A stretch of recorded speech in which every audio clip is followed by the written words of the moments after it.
Hello friends and welcome to your Spanish Corner. In our previous video, we talked about the main difference between por and para.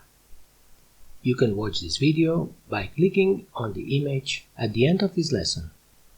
Now, in today's video, we are going to list the practical cases in which we use por and para.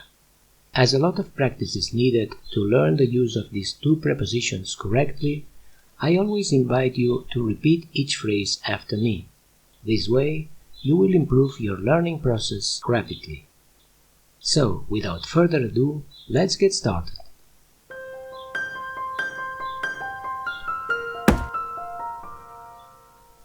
First, let's take a look at this sentence. I bought this book for my sister for a very low price.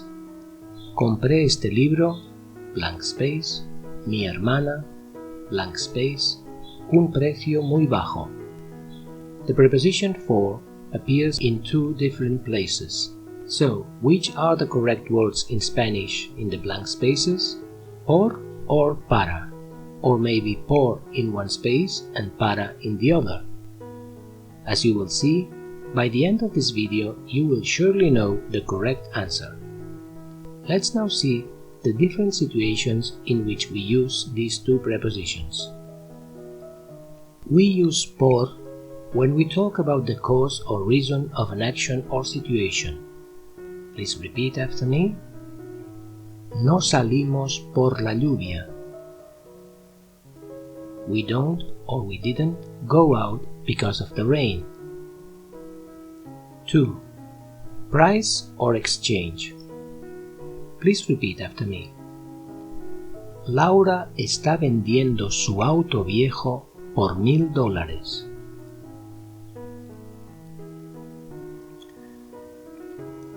Laura is selling her old car for $1,000. 3. Por means also on behalf of. Please repeat the phrase after me. Cuando Juan estuvo enfermo, yo trabajé por él. When John was ill, I worked on his behalf. 4. We always use por in the passive voice. Please repeat after me.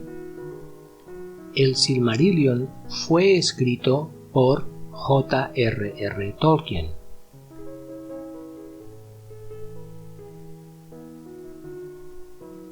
The Silmarillion was written by J.R.R. Tolkien. 5. Por also means through. Let's practice this sentence.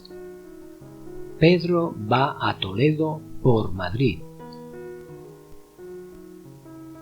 Peter goes to Toledo through Madrid.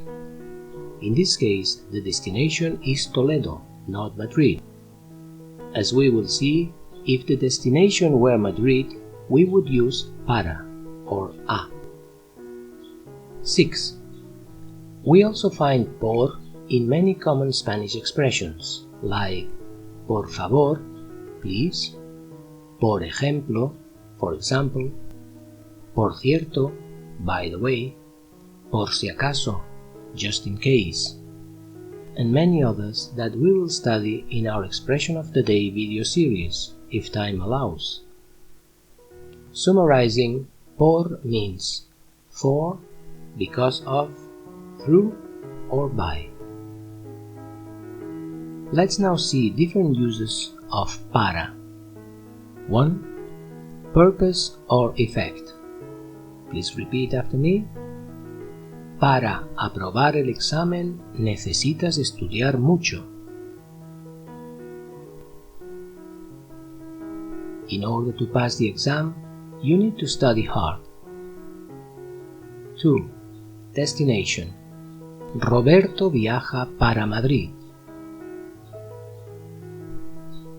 Robert travels to Madrid. 3. Deadline. La tarea debe estar terminada para mañana.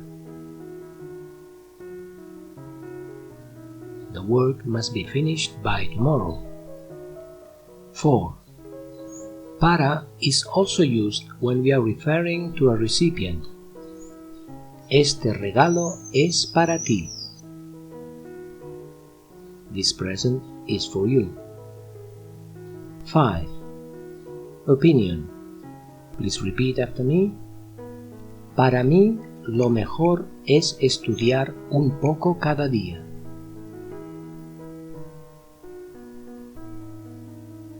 In my opinion, the best is to study a little every day.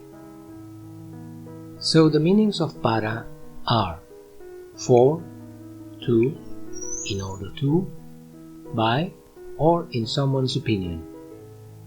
There are a few more cases in which we use por or para, but we have listed the most common ones. Okay, we will surely know the answer to the sentence by now. Compré este libro para mi hermana por un precio muy bajo. Very good.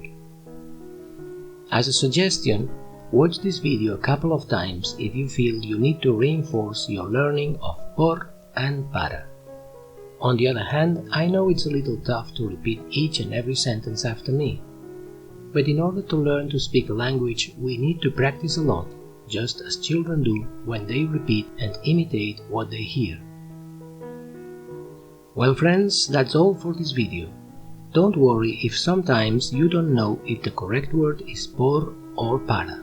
It's not a huge mistake and you will surely be improving through practice. So, if you want, you can subscribe to this channel for new Spanish lessons. We will continue with our Spanish expressions of the day, learning new useful phrases. Thanks for watching and see you in the next video. Hasta pronto!